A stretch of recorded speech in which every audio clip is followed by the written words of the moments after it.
Hello everyone, let's start the question. Question says that the figure shows a square loop L of side 5 cm which is connected to a network of resistance. The whole setup is moving towards right with a constant speed of 1 cm per second. At some instant, a part of L is in uniform magnetic field of 1 Tesla perpendicular to the plane of the loop. If resistance of L is 1.7 ohm, the current of the loop at that instant will be close to, so we have to find out the current. Okay, so in this case we see that this network of resistance, it is a form of Wheatstone bridge. Okay, so if we find the resistance equivalent to this will be R1 into R2 by R1 plus R2, and here R1 is 4 and R2 is 2. Okay, because these two resistance are in series and these two resistance are in series, so here the resistance will be 2 ohm and here it will be 4 ohm. And if we apply the Wheatstone equivalent resistance for Wheatstone bridge, this will be R1 into R2 divided by R1 plus R2. So here R1 is 4 into R2 is 2 divided by R1, that is 4, plus R2, that is 2. So this will be 1.3 ohm. So resistance of this network is 1.3 ohm. Okay, now if we see the resistance of the L, the resistance of L is given 1.7 ohm. Okay, so as these are connected, L and this Wheatstone bridge is connected in series, so total resistance we can write R total, we can write the resistance equivalent what we calculated here plus the resistance of the loop L. Okay, so it is 1.3 and this is 1.7, so this will be 3 ohm. Okay, now we have resistance. Okay, now we have to find out the EMF. So the EMF induced in this because of the magnetic field will be the velocity into the magnetic field into the length. Okay, and here it is side is given, side that is 5 centimeter, it is given in the question, and the magnetic field is 1 Tesla and velocity is given also, so we can calculate EMF. Okay, so if we write for current for that particular instant, it will be EMF at that particular instant divided by the total resistance RT. Okay, so here we can write velocity into magnetic field into the length, that is side, divided by RT, which is 3 ohm. Okay, now if we substitute the values, the velocity is given in centimeter. Okay, the velocity is given in centimeter, 1 centimeter per second. Okay, so we will convert this in meter, so we can write 10 to the power minus 2. Okay, and for the magnetic field we can write 1 and the length is 5 centimeter, so in meter it will be 5 into 10 to the power minus 2.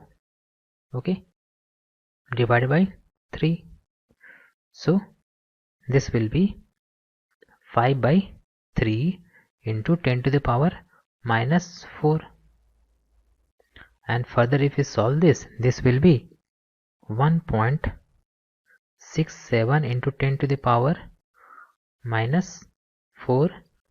Okay, so this is in ampere, so if we try to write this one in microampere, this will be 167 into 10 to the power minus 6, and if we write in microampere, this will be 167 microampere.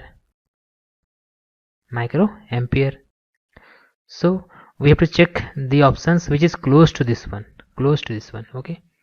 So if we check the options, 170 is close to our calculated answer, that is 167, and it is close to 170. So we can write the correct answer is 170 microampere. Thank you.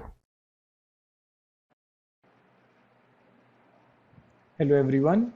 A metallic square loop ABCD is moving in its own plane with velocity v in a uniform magnetic field perpendicular to its plane, as shown in the figure.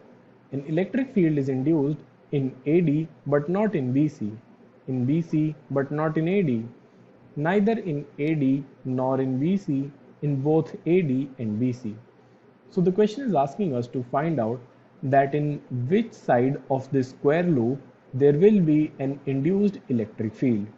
If the square loop was moving with a velocity v in its own plane and there was a magnetic field perpendicular to the plane of loop. Since this is a metallic square loop, there will be free electrons. When the loop moves in magnetic field, the free electrons in rod AD and BC will experience Lorentz force and they will move towards the end, creating a potential difference between AB and DC. The Lorentz force is given by the formula FL is equals to QE plus V cross B.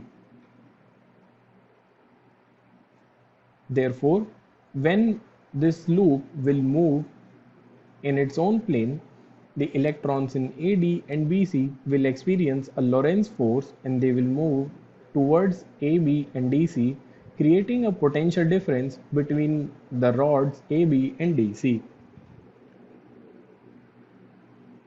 This will induce an electric field in rod AD and BC in the square loop, but there will be no current flowing as the end potential difference is zero. So the answer is that there will be an induced electric field in both AD and BC. Thank you. A metal rod moves at a constant velocity in a direction perpendicular to its length. Okay, so consider this is a metal rod of length L and it is moving with this constant velocity v. Okay, and velocity and length are perpendicular. We have also given that a constant and uniform magnetic field exists in the space in a direction perpendicular to the rod as well as its velocity. So the magnetic field is given perpendicular to the rod and it is also perpendicular to the velocity. Select the correct statements from the following. So as we can see that this rod is made up of metal, so this is a conducting rod basically, okay, and conducting rods has both electrons and protons, okay.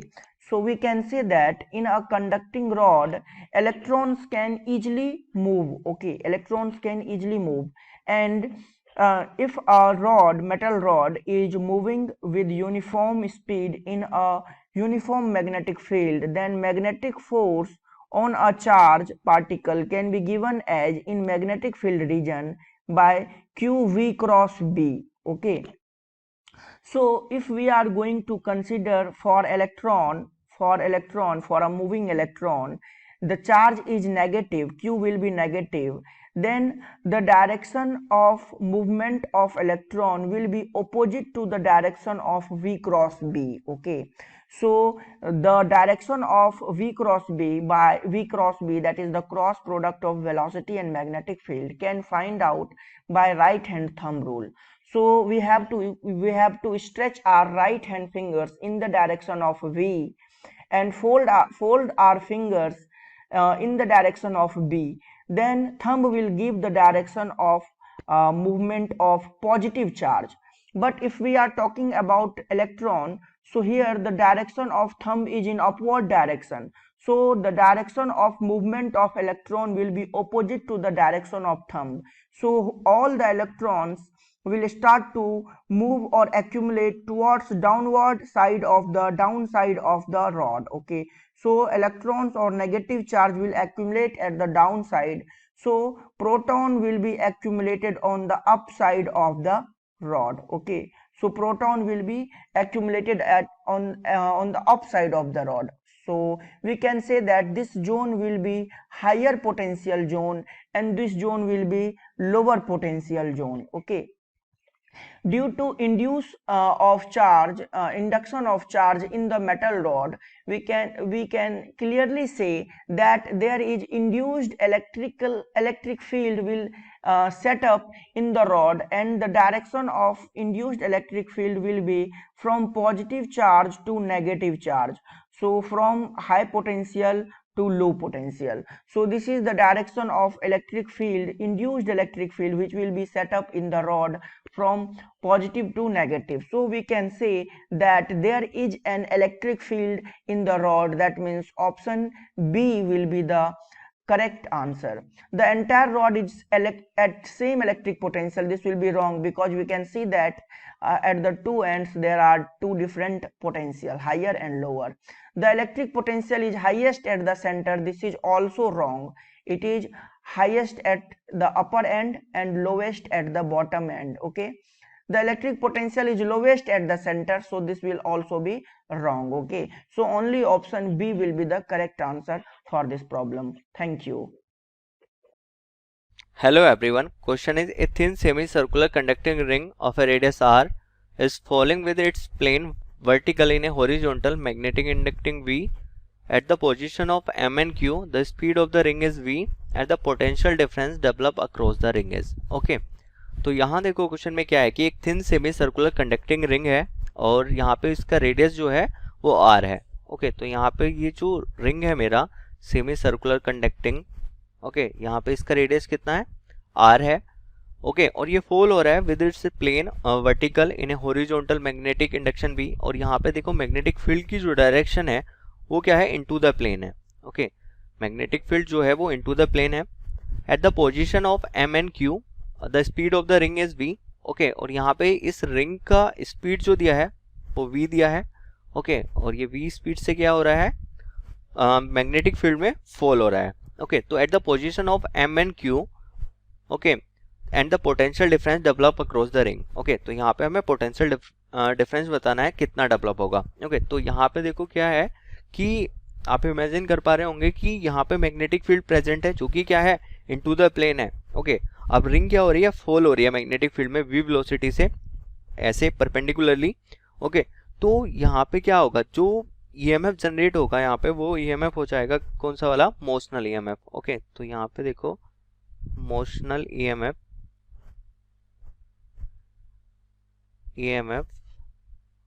Okay, तो E is equal to क्या हो जाएगा, वो V L V. Okay, अब यहाँ पे देखो इसका लेंथ क्या हो जाएगा, लेंथ होगा यहाँ पे इसका, ये जो इफेक्टिव लेंथ होगा. ओके, तो यहाँ पे रेडियस ये r है, तो यहाँ पे ये रेडियस भी कितना हो जाएगा, r. तो यहाँ पे देखो जो इफेक्टिव लेंथ होगा जो कि कट कर रहा है फ्लक्स को परपेंडिकुलरली, वो कितना हो जाएगा यहाँ पे, तो द इफेक्टिव लेंथ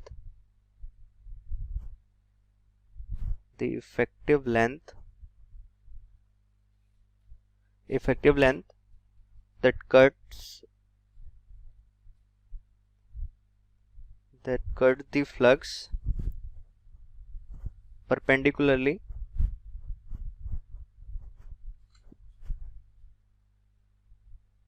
ओके, तो L इज इक्वल टू यहाँ पे कितना आ जाएगा, जितना इस रिंग का डायमीटर होगा 2r के इक्वल. ओके, तो यहाँ से देखो EMF जो आ जाएगा मेरा, EMF इज इक्वल टू में वो आ जाएगा V. ओके, और लेंथ यहाँ पे कितना हो गया 2r. ओके, 2r, और यहाँ पे वेलोसिटी कितना हो गया यहाँ पे v. ओके, तो यहाँ पे मोशनल EMF जो जनरेट होगा वो कितना हो जाएगा 2r v के इक्वल. ओके, तो यहाँ पे देखो मोशनल EMF तो हमारा कितना आ गया यहाँ पे, वो आ गया 2r v के इक्वल. ओके, अब यहाँ पे अगर बात करें देखो डायरेक्शन की, ओके, क्योंकि यहाँ पे हमें बताना है कि पोटेंशियल डिफरेंस कितना जनरेट होगा, तो यहाँ पे देखो एम एन क्यू और एम क्यू, ओके, इस सिचुएशन पे आने के बाद में यहाँ पे इसका मोशनल ईएमएफ मतलब कि जो पोटेंशियल डिफरेंस है यहाँ पे वो कितना है 2RVV के इक्वल है, ओके। अब देखो हमें बताना है कि कहाँ पे हमारा पोटेंशियल हाइयर होगा, ऑप्शन में देखने पे हमें पता चल रहा है, ओके, तो एम पे होगा या फिर क्यू पे होगा, ओके। तो अब यहाँ पे देखो क्या होगा कि मैग्नेटिक फील्ड लाइंस क्या हो रही है हमारी, जैसे जैसे ये डाउनवर्ड आ रहा है तो मैग्नेटिक जो हमारा फील्ड लाइंस है वो क्या हो रही है, डिक्रीज हो रही है, फ्लक्स क्या हो रहा है यहाँ पे हमारा डिक्रीज हो रहा है, ओके। तो according to the Lenz law, according to the Lenz law क्या होता है, the generated EMF, the generated EMF, the generated EMF, the generated EMF oppose the change of magnetic flux, change of magnetic flux, okay. तो ये इस वजह से क्या होगा, क्योंकि यहाँ पे देखो फ्लक्स लाइंस क्या हो रही है मेरी, फ्लक्स जो हो रहा है मैग्नेटिक फ्लक्स वो डिक्रीज हो रहा है जैसे ये डाउनवर्ड जा रहा है, ओके। तो यहाँ पे देखो मैग्नेटिक फील्ड क्या है मेरा, डाउनवर्ड है, ओके। तो यहाँ पे देखो डायरेक्शन क्या हो जाएगी, डायरेक्शन हो जाएगी कुछ इस तरीके की यहाँ पे, ओके, ऐसे डायरेक्शन हो जाएगी। तो यहाँ पे देखो अगर हम अपने फिंगर को करंट की डायरेक्शन में कर्ल करेंगे तो मैग्नेटिक फील्ड कहाँ आ रहा है, डाउनवर्ड आ रहा है, मतलब कि करंट जो फ्लो हो रहा है ऐसे ही फ्लो हो रहा है, मतलब कि करंट जो हमारा फ्लो हो रहा होगा इसमें वो क्लॉकवाइज फ्लो हो रहा होगा, ओके। तो अब करंट जो फ्लो होगा, अब देखो कहाँ पे हमारा पोटेंशियल हाइयर होगा, तो करंट इस डायरेक्शन में फ्लो हो रही है, क्योंकि देखो ये फॉलो भी कर रहा है यहाँ पे कि अगर हम देखो करंट की डायरेक्शन में ऐसे अपने हाथ को कर्ल करेंगे तो मैग्नेटिक फील्ड की थंब कहाँ जा रहा है, डाउनवर्ड जा रहा है, जो कि मैग्नेटिक फील्ड की डायरेक्शन को बताता है, तो मतलब कि ये सही है हमारा, ओके। तो यहाँ पे क्यू पे क्या होगा, हमारा हाइयर पोटेंशियल होगा, ओके, क्यू पे क्या होगा, हाइयर पोटेंशियल होगा, क्योंकि करंट कहाँ से कहाँ को फ्लो होता है, higher potential to lower potential, current जो है मेरा कहाँ फ्लो होता है, higher potential to lower potential, okay. तो यहां से हम कह सकते हैं कि Q पे क्या होगा, हमारा हाइयर पोटेंशियल होगा, क्या होगा Q पे, हाइयर पोटेंशियल, ओके। तो यहाँ पे देखो Q पे क्या हो जाएगा, हाइयर पोटेंशियल, और ईएमएफ कितना जनरेट होगा, 2RVV के इक्वल, ओके। तो यहाँ पे देख लेते हैं कि कौन सा ऑप्शन करेक्ट होगा हमारा। तो ऑप्शन देखो यहाँ पे ऑप्शन जो 4 दिया है, 2RVV the potential difference across the ring and Q is the higher potential, okay। तो fourth option will be correct for this question. I hope you like this video and thanks for watching. Hello everyone, question is a conducting square loop of a side L and the resistance R moves its plane with a uniform velocity V perpendicular to one of its side, okay। तो यहाँ पे देखो एक conducting square loop है, okay, और इसका side क्या दे रखा है हम लोगों को, L दे रखा है, ओके। और ये क्या कर रहा है, मूव कर रहा है यूनिफॉर्म वेलोसिटी v से perpendicular to one of its sides, okay. और यहाँ पे एक magnetic induction v constant in a time, और ये मैग्नेटिक फील्ड जो है यहाँ पे मेरा क्या है, कांस्टेंट है। तो pointing the perpendicular and into the plane of the loop exist everywhere, और यहाँ पे जो मैग्नेटिक फील्ड है वो हर जगह है, ओके। और यहाँ पे जो करंट इंड्यूस होगा इन द लूप वो हमें फाइंड करना है कि वो क्या होगा, ओके। तो यहाँ पे देखो हमें पहले करंट निकालने के लिए क्या जरूरी होगा, ईएमएफ जरूरी होगा, क्योंकि I इज इक्वल टू क्या होता है, E/R, ओके।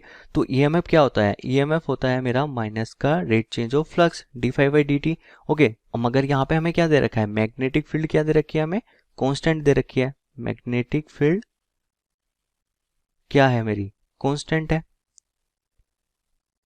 ओके। तो फाई इज इक्वल टू क्या होता है, V.A, ओके। और यहाँ पे एरिया भी चेंज नहीं हो रहा, ओके। तो मतलब कि यहाँ पे क्या है, मैग्नेटिक फ्लक्स भी क्या है मेरी, कांस्टेंट है, ओके। तो मैग्नेटिक फ्लक्स कांस्टेंट है, तो ईएमएफ कितना आ जाएगा यहाँ पे मेरा, देखो कांस्टेंट का अगर डिफरेंशिएशन करते हैं तो वो क्या आता है, 0 के इक्वल ही आता है। तो यहाँ पे देखो कुछ भी मेरा ईएमएफ क्या होगा, प्रोड्यूस नहीं होगा यहाँ पे, इंड्यूस नहीं होगा मतलब कि, तो ईएमएफ अगर जीरो है मेरा यहाँ पे, ओके, तो उसके करस्पॉन्डिंग क्या हो जाएगा, करंट, वो भी क्या कितना हो जाएगा मेरा, जीरो हो जाएगा, ओके, क्योंकि उसने बोला है कि यहाँ पे कांस्टेंट क्या है मेरा, मैग्नेटिक फील्ड है, ओके, वो चेंज नहीं हो रहा। और यहाँ पे हम देख रहे हैं कि यूनिफॉर्म वेलोसिटी से मूव कर रहा है यहाँ पे, ओके, तो हर जगह देखो v क्रॉस v से भी अगर हम देखेंगे तो यहाँ पे क्या होगा, जो मोशनल ईएमएफ है वो भी हमारा जीरो ही होगा, ओके, क्योंकि परपेंडिकुलर ही होगा हर जगह, ओके। तो यहाँ पे देखो उसके करस्पॉन्डिंग अगर यहाँ पे ईएमएफ जीरो है, जीरो क्यों है, क्योंकि मैग्नेटिक फ्लक्स यहाँ पे मेरा कितना है 5e, वो कांस्टेंट है, ओके, वो चेंज नहीं हो रहा, ओके, तो कांस्टेंट है, तो इसका मतलब क्या होगा कि जो इंड्यूस्ड ईएमएफ है वो जीरो है, ओके, और इंड्यूस्ड ईएमएफ अगर जीरो है तो करंट भी यहाँ पे उसके करस्पॉन्डिंग क्या हो जाएगा, मेरा जीरो ही हो जाएगा, ओके। तो यहाँ पे जो ऑप्शन होगा मेरा fourth will be correct for this question. I hope you like this video, thanks for watching. इस क्वेश्चन बोल रहा है कि हमारे पास एक रॉड है, ठीक है, ए बी रॉड है, कंडक्टिंग रॉड है ये, और ये v वेलोसिटी से मूव कर रही है पैरेलल टू x एक्सिस, ठीक है, ये x एक्सिस के पैरेलल जो है v वेलोसिटी से इस डायरेक्शन में मूव कर रही है। तो कह रहा है कि जब ये मूव करेगी, यूनिफॉर्म मैग्नेटिक फील्ड है यहाँ पर, ठीक है, ये b जो है मतलब यूनिफॉर्म मैग्नेटिक फील्ड हम देख सकते हैं। तो ये किस डायरेक्शन में, ये जेड डायरेक्शन में, मतलब यूनिफॉर्म मैग्नेटिक फील्ड की जो डायरेक्शन है वो जेड डायरेक्शन है, जेड डायरेक्शन में फील्ड है, डायरेक्टेड है, ठीक है। तो बोल रहा है कि जो जब मूव करेगा ये रॉड, तो इसमें क्या होगा कि जो ए एंड है इस वायर का, वो क्या हो जाएगा, वो पॉजिटिवली चार्ज हो जाएगा। तो ये स्टेटमेंट ट्रू है या फॉल्स है ये हमें बताना है इसमें, ठीक है। तो यहाँ पर एक्चुअली क्या हो रहा है, फ्लेमिंग जो लेफ्ट हैंड रूल है, फ्लेमिंग लेफ्ट हैंड रूल जो होता है उसके अकॉर्डिंग अगर देखें तो क्या बोलता है वो, क्या होता है, इस तरह से अगर हम देखें तो इसमें अगर देखें हम तो बोल रहा है वेलोसिटी इस डायरेक्शन में है, ठीक है, वेलोसिटी इस डायरेक्शन में होगी तो फ्लेमिंग लेफ्ट हैंड रूल से देखें और मैग्नेटिक फील्ड की डायरेक्शन ये होगी, तो जो फोर्स एक्सपीरियंस करेगा, जो चार्ज फोर्स एक्सपीरियंस करेगा क्या होगा, अपवर्ड डायरेक्शन में होगा, ठीक है, सॉरी डाउनवर्ड डायरेक्शन में होगा, क्या होगा, जो फोर्स एक्सपीरियंस करेगा, क्योंकि जो पॉजिटिव आयंस जो होंगे वो क्या होंगे, फोर्स एक्सपीरियंस करेंगे, पॉजिटिव जो होंगे वो निगेटिव की डायरेक्शन में नीचे की तरफ जो एक्सपीरियंस करेंगे फोर्स, ठीक है। तो जो इलेक्ट्रॉन्स होंगे वो क्या होते हैं, अपोजिट चार्ज होते हैं, तो क्या होंगे, पॉजिटिव वाले नीचे की तरफ आएंगे तो इलेक्ट्रॉन्स कहाँ जाएंगे, ऊपर की एंड की तरफ जाएंगे, मतलब बी की तरफ मूव कर जाएंगे। तो बी की तरफ जब पूरे शिफ्ट कर जाएंगे जो इलेक्ट्रॉन्स हैं, इलेक्ट्रॉन बी की तरफ मूव कर जाएंगे, तो जो ए एंड होगा हमारा, ये ए एंड होगा वो क्या हो जाएगा, पॉजिटिव चार्ज हो जाएगा। तो ये स्टेटमेंट जो बोल रहा है, स्टेटमेंट क्या होगा, ये ट्रू स्टेटमेंट है, तो इसमें हम लिख देंगे क्या है, ट्रू स्टेटमेंट है, ठीक है, ट्रू स्टेटमेंट है ये हमारी, ठीक है। तो ये सही है, ये हमारा क्या हो जाएगा, निगेटिवली चार्ज हो जाएगा और ये हो जाएगा पॉजिटिवली चार्ज, ठीक है, ये सही है। सो इस क्वेश्चन में क्या बोल रहा है, आप देख सकते हैं हमारे पास एक्स और वाई डायरेक्शन है यहाँ पर, ठीक है, जेड डायरेक्शन में यहाँ पर मैग्नेटिक फील्ड है जो कि हमें वैल्यू दे रखी है v equals to B not Y by A into K cap मतलब जेड डायरेक्शन में ले रखा है, ठीक है, आई जे के तीनों डायरेक्शन के एक्स अलॉन्ग आई है, इसका वाई है और इसका जेड है, ठीक है, के है। तो यहाँ पर क्या है, बोल रहा है कि पेपर के इनसाइड है, मतलब डाउनवर्ड मतलब प्लेन के इनसाइड है, उसकी डायरेक्शन है, और बी नॉट बोल रहा है, और ए जो है पॉजिटिव कांस्टेंट है, ठीक है। यहाँ बोल रहा है कि स्क्वायर लूप है ई एफ जी एच, हम देख सकते हैं यहाँ पर ये ई एफ जी एच एक यहाँ लूप है, स्क्वायर लूप है, जो कि क्या हो रहा है, मास m है उसका, रेजिस्टेंस उसका टोटल रेजिस्टेंस r है, और वो एक्स वाई प्लेन है, यहाँ पर देख सकते हैं एक्स और वाई प्लेन में वो क्या रहा है, फॉल कर रहा है under influence of gravity, gravity के इन्फ्लुएंस में नीचे की तरफ जो है मूव कर रहा है ये ग्रेविटी के इन्फ्लुएंस में, ठीक है, इस तरह से दे रखा है। तो यहाँ पर अगर हम देखें तो हमसे यहाँ पर पूछा गया है, तीन चीज़ें पूछी गई है इस क्वेश्चन में, ठीक है, ABC पार्ट 3 पार्ट है। तो पहले पूछा है इंड्यूस्ड करंट क्या होगी लूप में, उसकी डायरेक्शन क्या होगी ये बताना है। दूसरा बताना है टोटल लॉरेंज फोर्स कितना इस पर अप्लाई हो रहा है, कितने फोर्स लग रहे हैं इस पर, ये ब्लॉक यहाँ से गिरना स्टार्ट होगा तो उस पर कितने फोर्स लगेंगे, कितना एक्सपीरियंस होगा फोर्स उसको, वो बताना है। तीसरे में बताना है हमें टर्मिनल वेलोसिटी क्या होती है, उसके लिए उसका एक्सप्रेशन निकालना है, ठीक है, टर्मिनल वैल्यू निकालनी है उसकी, और उसके लिए एक्सप्रेशन जो है फाइंड आउट करना है, डिराइव करना है, ठीक है। तो यहाँ पर फर्स्ट पार्ट को करते हैं, पहले ए पार्ट हम करते हैं। ए पार्ट के लिए हमने यहाँ पर क्या किया है, सपोज कर लिया है इंड्यूस करंट निकालेंगे, हमने यहाँ पर सपोज कर लिया ये एक्स डायरेक्शन है और ये वाई डायरेक्शन है, ये वाला हम फिगर बाद में देखेंगे, पहले ये फिगर देखते हैं। सपोज कि t इक्वल टू 0 टाइम पर ये y इक्वल्स टू 0 था, मतलब ये यहाँ पर था ई एफ जी एच, हमारा ये जो है ये ई है, ये एफ है और ये जी है, ये एच है। ठीक है, मतलब एक्स एक्सिस पर ब्लॉक था, ये वाला एंड जो है इसकी साइड एक्स एक्सिस पे है और इसका साइड कितना है, ए है ब्लॉक का। ठीक है, सो यहाँ पर इस तरह से कंडीशन थी और फाइनल कंडीशन क्या होगी, लेट्स से कि ये वाई है ये। ठीक है, तो दूसरी ये है, मान लेते हैं कि T equals to T time पर वाई इक्वल्स टू वाई था, मतलब पूरा एक्सिस वो कवर कर चुका था इस तरह से कुछ। ठीक है, अगर देखें तो हमारी जो फाइनल सिचुएशन है, कंडीशन है, वो इस तरह से होगी कि वो यहाँ आ चुका है अभी। ठीक है, ऐसे आ चुका है, मतलब अब ये हो गया कि ये वाली पोजीशन से अब यहाँ आ गया। अब हमारा ये नया है ई और ये होगा एफ। ठीक है, ये जी है और ये एच है, ये फाइनल कंडीशन है उसकी। ठीक है, अब यहाँ से वो मूव करके यहाँ आके नीचे गिर के जी के इन्फ्लुएंस में, तो जब ये नीचे आएगा और मैग्नेटिक फील्ड क्या है, इनटू द पेपर है और कितना है, जेड डायरेक्शन में है वो, जेड डायरेक्शन में, पॉजिटिव जेड डायरेक्शन में जो है मैग्नेटिक फील्ड है हमारी। तो जेड डायरेक्शन में जो मैग्नेटिक फील्ड है और ये इधर गिर रहा है, तो हम फ्लेमिंग के अगर लेफ्ट हैंड रूल यहाँ पर देखें, अप्लाई करें तो क्या हो रहा है, लेट्स से कि मैग्नेटिक फील्ड की डायरेक्शन हमारी क्या है, जेड डायरेक्शन है। इसको हम जेड एक्स वाई और जेड डायरेक्शन यहाँ पर ड्रॉ कर लेते हैं। ठीक है, ये जेड है, ये एक्स है और ये वाई है। तो यहाँ पर क्या हो रहा है कि इसके एलोंग, जेड के एलोंग क्या है, हमारी मैग्नेटिक फील्ड बी है। ठीक है, मूव कर रहा है वो वाई के एलोंग। ठीक है, वाई के एलोंग मूव कर रहा है, वाई है मतलब वी वेलोसिटी से। तो जो उस पर फोर्स लगेगा वो किस डायरेक्शन में लगेगा, वो लगेगा निगेटिव एक्स डायरेक्शन में। ठीक है, जो इलेक्ट्रॉन्स, जो पॉजिटिव आयंस हैं उस पर तो फोर्स लगेगा जो है इस डायरेक्शन में, तो इस वजह, और इलेक्ट्रॉन्स पर फोर्स लगेगा इस डायरेक्शन में, मतलब पॉजिटिव एक्स डायरेक्शन में इलेक्ट्रॉन्स पर फोर्स लगेगा, अपोजिट लगेगा। तो जो इंड्यूस्ड ईएमएफ होगा वो क्या हो जाएगा, उसकी जो हम देखें तो इस वाले लूप में अगर देखें तो इंड्यूस्ड ईएमएफ जो होगा वो एंटी क्लॉकवाइज डायरेक्शन हो जाएगी इसके वजह से। ठीक है, ये जब मूव करेगा वी वेलोसिटी से यहाँ नीचे फॉल कर रहा है अंडर द ग्रेविटी। ठीक है, सो इसमें जो इंड्यूस्ड ईएमएफ होगा वो क्या होगा, वो अपोज करेगा, जितने भी उसके साथ लिंक है फ्लक्स उसको अपोज करेगा और उसके लिए वो क्या करेगा, एक उसके वजह से एक करंट इसमें डेवलप होगी, इंड्यूस्ड करंट, जो कि एंटी क्लॉकवाइज डायरेक्शन में होगी। ठीक है, तो यहाँ पर हम निकाल लेते हैं नेट फ्लक्स कितना इसमें से पास हो रहा है। ठीक है, जब ये गिरेगा तो फ्लक्स चेंज होगा, तो हम फ्लक्स पहले यहाँ पर कैलकुलेट कर लेते हैं। तो जो नेट फ्लक्स है फाई क्या है, यहाँ पर हम जानते हैं फाई इक्वल्स टू जो होता है वो होता है बी डॉट ए। ठीक है, बी क्या है, मैग्नेटिक फील्ड है और ए क्या है, एरिया है। ठीक है, स्क्वायर का। सो यहाँ से आ जाएगा, यहाँ से क्या है, क्योंकि वो लगातार चेंज हो रहा है, उसकी पोजीशन लगातार चेंज हो रही है और बी मैग्नेटिक फील्ड हमें दे रखा है, यहाँ पर हमें दे रखा है बी इक्वल्स टू है, बी की वैल्यू दे रखा है B not Y. B not क्या है, maximum value of magnetic field. ठीक है, इंटेंसिटी, मैग्नेटिक फील्ड इंटेंसिटी, और ये के कैप के साथ है, मतलब पॉजिटिव जेड डायरेक्शन में। और ए जो होगा हमारा वो क्या होगा, जो एरिया होगा वो होगा ए स्क्वायर, क्योंकि साइड कितना है, ए है, तो ए इंटू ए कितना हो जाएगा, ए स्क्वायर हो गया, स्क्वायर का एरिया। तो ए स्क्वायर और डायरेक्शन क्या है उसकी, उसकी डायरेक्शन है यहाँ पर के डायरेक्शन। ठीक है, ये भी के डायरेक्शन में होगी, जो एरिया है के डायरेक्शन में, क्योंकि जो मैग्नेटिक फील्ड आ रही है वो कहाँ से आ रही है, पॉजिटिव एक्स डायरेक्शन से। ठीक है, तो यहाँ से हम इसको इस दोनों वैल्यू को यहाँ पुट कर देते हैं, तो ये हो जाएगा हमारा जो फ्लक्स होगा फाई इक्वल्स टू आ जाएगा हमारे पास B not Y divide by हो जाएगा ए इंटू ए स्क्वायर। ठीक है, के से के कैप क्रॉस के कैप क्या हो जाएगा, 1 हो जाएगा, तो यहाँ से आ जाएगा फाइनली ये हो जाएगा बी नॉट वाई ए। ठीक है, तो ये हमारे पास फ्लक्स आ गया है। फ्लक्स आ गया, हमें निकालना है इंड्यूस्ड ईएमएफ। ठीक है, तो हम जानते हैं ई इक्वल्स टू हो जाए ईएमएफ, ई इक्वल्स टू होता है minus D phi by D T, D phi by D T. So D phi by D T यहाँ से क्या हो जाएगा, बी नॉट क्या है, कांस्टेंट है तो बाहर आ जाएगा, माइनस बी नॉट, और ए कांस्टेंट है, एरिया चेंज नहीं, साइड चेंज नहीं हो रहा है, तो ये हो जाएगा D Y by D T.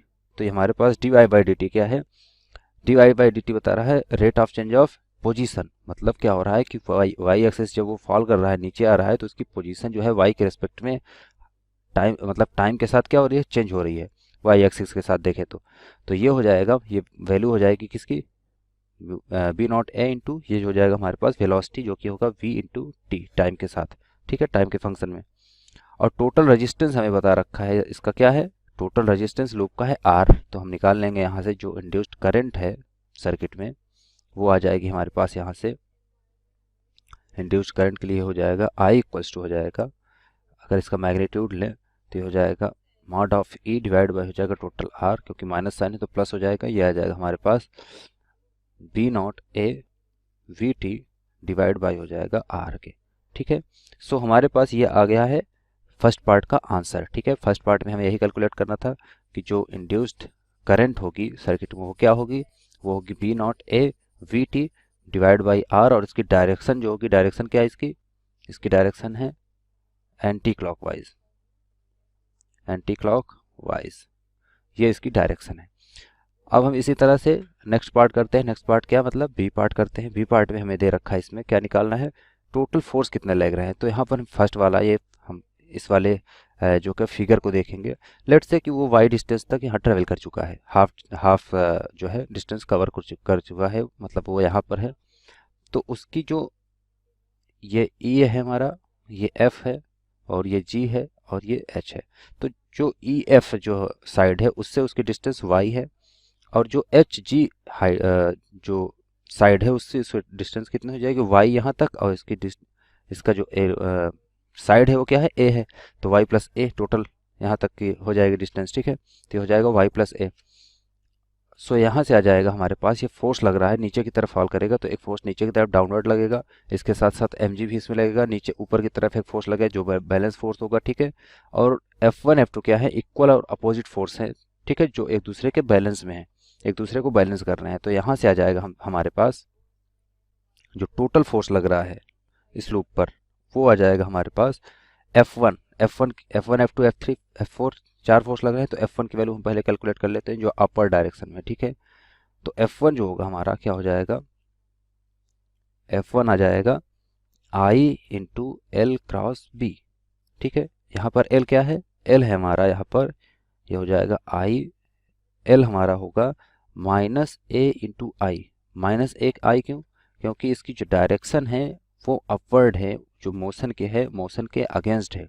ठीक है, मोशन क्या है, वेलोसिटी इसकी v डाउनवर्ड डायरेक्शन है में है, और ये अपोजिट डायरेक्शन में लग रहा है फोर्स, इसलिए हमने क्या लिया उसको माइनस के साथ लेंगे। ठीक है, और ये मल्टीप्लाई वाई है, ए आई कैप है ये। ठीक है, मल्टीप्लाई वाई है ये बी नॉट वाई, और इनटू डिवाइड बाई क्या हो जाएगा ए, और मल्टीप्लाई बाई ये वाई है, डिवाइड बाई हो जाएगा के कैप। ठीक है, बी की डायरेक्शन क्या है, के की डायरेक्शन में, पॉजिटिव एक्स डायरेक्शन में, पॉजिटिव जेड डायरेक्शन में है। तो यहाँ से आ जाएगा फाइनली हमारे पास आ जाएगा बी नॉट वाई इंटू हो जाएगा आई क्रॉस जे। ठीक है, आई क्रॉस जे मतलब माइनस आई क्रॉस के है, तो ये पॉजिटिव करेंगे। तो अगर यहाँ पर सर्कल में देखें इस तरह से आई जे और के। ठीक है, तो यहाँ से देखें तो ये क्या था हमारे पास, आई क्रॉस के था माइनस आई क्रॉस के मतलब अपोजिट डायरेक्शन में, तो इसको सीधा करेंगे तो क्या हो जाएगा आई क्रॉस जे हो जाएगा। ठीक है, तो रिजल्टेंट आ गया हमारे पास B not Y into I cross J. तो ये F1 की वैल्यू आ गई। इसी तरह जो नीचे की तरफ फोर्स लग रहा है क्या है F3, तो F3 क्या होगा उसको लिख लेते हैं हम। F3 का मैग्नीट्यूड ऑब्वियसली ज़्यादा होगा क्योंकि नीचे की तरफ फॉल हो रहा है, तो मतलब F3 की वैल्यू जो है F1 से ज़्यादा होगी, तभी वो नीचे की तरफ ट्रेवल कर रहा है। ठीक है, तो यहाँ पर देखें तो F3 आ जाएगा हमारे पास आई इंटू आ जाएगा पॉजिटिव ए डायरेक्शन में ये कर रहा है, मतलब नीचे की तरफ आ रहा है, मतलब मोशन के डायरेक्शन में है। ठीक है, तो इसको पॉजिटिव के साथ लेंगे तो ये हो जाएगा प्लस ए इंटू आई कैप। ठीक है, मल्टीप्लाई वाई हो जाएगा, बस वाई की जगह पे आ जाएगा वाई प्लस ए, तो ये हो जाएगा बी नॉट वाई प्लस ए। ठीक है, क्योंकि यहाँ की डिस्टेंस कितना है इस लूप की, यहाँ से यहाँ तक की, वो हो गया वाई प्लस ए। ठीक है, यहाँ पर क्या था वाई था इसके लिए, सो यहाँ पर आ गया वाई प्लस ए, और डिवाइड में आ जाएगा ए इंटू के कैप। ठीक है, सो इसको कैलकुलेट करेंगे तो हमारे पास आ जाएगा आई। ठीक है, आई इंटू आ जाएगा बी नॉट, ये हो जाएगा वाई प्लस ए इंटू हो जाएगा आई क्रॉस के, क्या है आई क्रॉस के जो होगा वो क्या हो जाएगा जे के इक्वल होगा। ठीक है, वो हो जाएगा हमारा जे के इक्वल। तो ये हमारे पास इस तरह से F1 और F3 की वैल्यू आ गई। ठीक है, सो यहाँ से आ जाएगा हमारे पास, ये भी आई होगा एक्चुअली। ठीक है, तो यहाँ से आ जाएगा, यहाँ से देखें तो F2 और F4 क्या है इक्वल और अपोजिट है, और ये मोशन के डायरेक्शन में बिल्कुल नहीं है, मतलब ये बैलेंस में है, मतलब ये क्या हो जाएंगे ज़ीरो हो जाएंगे। ठीक है, एक दूसरे को कैंसिल आउट कर देंगे। अगर यहाँ पर इस तरह बोले कि F2 जो है, लेट्स से F2 पॉजिटिव है और F4 क्या है, निगेटिव है, तो F2 इक्वल्स टू हो जाएगा माइनस F4 के। तो ये हम यहाँ कंसीडर ये कर रहे हैं, ठीक है। जो F2 है वो माइनस F4 के है, या F4 है माइनस F2 के है, दोनों चीज़ें यहाँ पर हो सकती हैं, ठीक है। सो जो नेट फोर्स आएगा, रिजल्टेंट फोर्स हम बोल सकते हैं, रिजल्टेंट फोर्स ऑन लूप, वो क्या आ जाएगा, वो आ जाएगा हमारे पास F इक्वल्स टू हो जाएगा F1 plus F2 plus F3 plus F4, ठीक है। सो इस तरह से हमारे पास चारों फोर्स को हम प्लस कर देंगे, तो नेट रिजल्टेंट फोर्स आ जाएगा जो लूप पर अप्लाई हो रहा है, ठीक है। तो ये आ जाएगा, क्योंकि F4 और F2 क्या है, एक दूसरे के इक्वल और अपोजिट है, कैंसिल आउट हो जाएंगे। F1 और F3 प्लस करेंगे तो हमारे पास आ जाएगा minus I into B not A into J cap, ठीक है।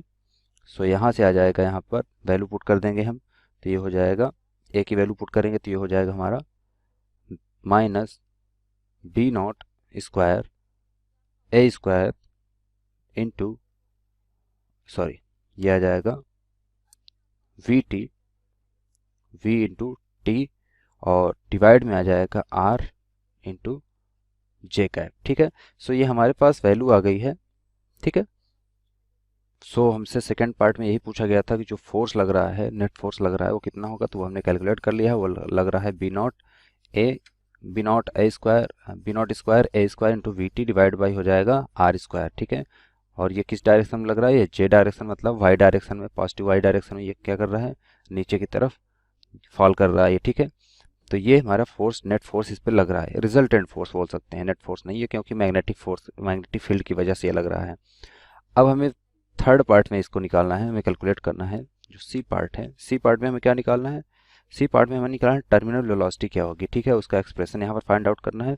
तो जो हम यहाँ पर देखें, तो जो मूव कर रहा है ब्लॉक, किसके वजह से बोल रहा है, ग्रेविटी के अंडर वो क्या कर रहा है, गिर रहा है, इन्फ्लुएंस ऑफ ग्रेविटी, ग्रेविटी के इन्फ्लुएंस में नीचे आ रहा है। तो यहाँ पर एक फोर्स लगेगा, इसका मास अगर m है, यहाँ पर दे रखा है, यहाँ पर बोल रखा है इसका मास क्या है, m है। तो एक फोर्स लगेगा F3 के साथ साथ एक फोर्स लगेगा नीचे, वो होगा mg, जो होगा उसका वेट, ठीक है।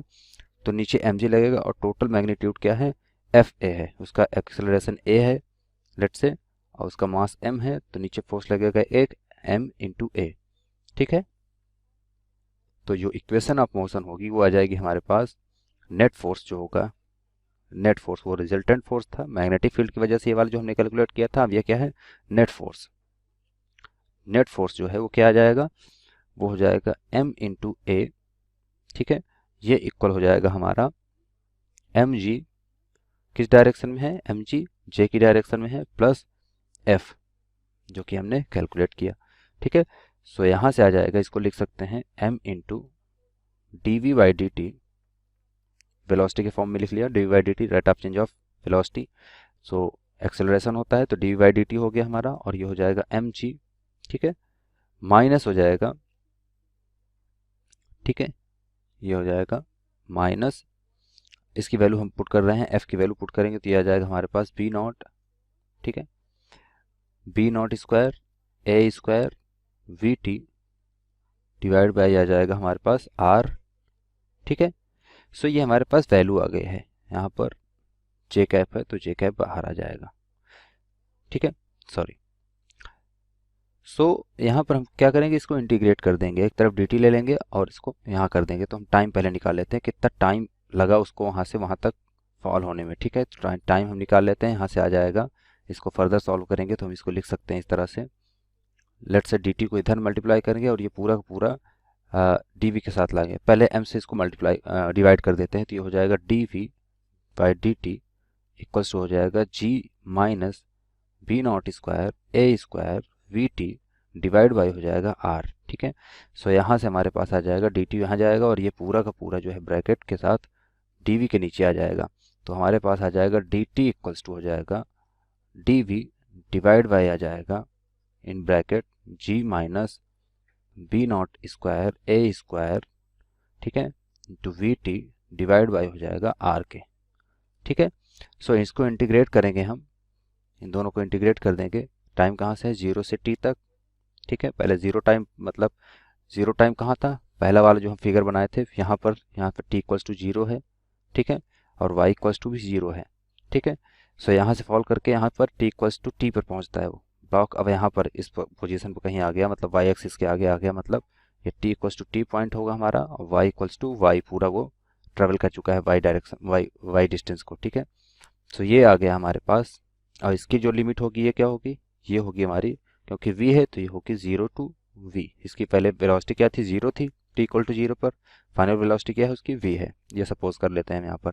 सो यहाँ आ जाएगा हमारे कैलकुलेट करेंगे तो t इक्वल्स टू आ जाएगा, इसको जो सॉल्व करेंगे तो हमारे पास मिलेगा, ये आ जाएगा लॉग ले लेते हैं हम यहाँ पर, डायरेक्ट लगा लेते हैं इसको, तो ये लॉग हो जाएगा g minus B not square A square into V T, ठीक है। और डिवाइड में आ जाएगा एम आर के, सॉरी ये m होगा, जो मल्टीप्लाई किए थे तो ये यहाँ से डिवाइड होगा तो ये m आ जाएगा, ठीक है, ये भी m रहेगा, तो ये हो जाएगा एम आर के, ठीक है, m इंटू कैपिटल R। सो यहाँ से ये आ गया हमारे पास, ठीक है। और ये मल्टीप्लाई सॉरी डिवाइड होगा, ये होल डिवाइडेड बाई है, किसके होगा, नीचे था क्योंकि, ठीक है। तो ये आ जाएगा minus B not square A square divide by हो जाएगा एम आर के, ठीक है, और ये इक्वल है टी के। सो फर्दर इसको जब फाइनली सॉल्व करेंगे तो हमारे पास आ जाएगा, यहाँ से इसको सॉल्व करने के बाद जो वैल्यू मिलेगी वो आ जाएगी हमारे पास वी टी इक्वल्स टू आ जाएगा हमारे पास एम जी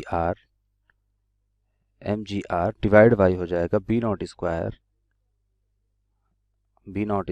ए स्क्वायर, ठीक है, मल्टीप्लाई बाई हो जाएगा 1 minus E to the power हो जाएगा माइनस बी नॉट स्क्वायर, ठीक है, B not square A square into T divide by आ जाएगा एम इंटू आर के, ठीक है। सो ये हमें वैल्यू मिल गई है वी टी की, जो कि टर्मिनल वेलोसिटी है, ठीक है। ये वेलोसिटी फाइनल वेलोसिटी आ गई, वेलोसिटी के लिए एक्सप्रेशन हो गया। तो जो टर्मिनल वेलोसिटी होगी हम जानते हैं क्या होती है, टर्मिनल वेलोसिटी करेंगे तो उसमें ये होता है कि जो टर्मिनल वेलोसिटी होती है उस टाइम पर, वो टाइम पर डिपेंड नहीं करेगी। अगर टर्मिनल वेलोसिटी अचीव कर लेगा, ठीक है, ये जो लूप गिर रहा है, ठीक है, तो जो टाइम फंक्शन है वो उस पर इंडिपेंडेंट हो जाएगा, मतलब टाइम पर डिपेंड नहीं कर रहा है वो। सो हम लिख सकते हैं उसको, टर्मिनल वेलोसिटी के लिए लिखेंगे, यहाँ से आ जाएगा जो v होगा टर्मिनल वेलोसिटी फॉर टर्मिनल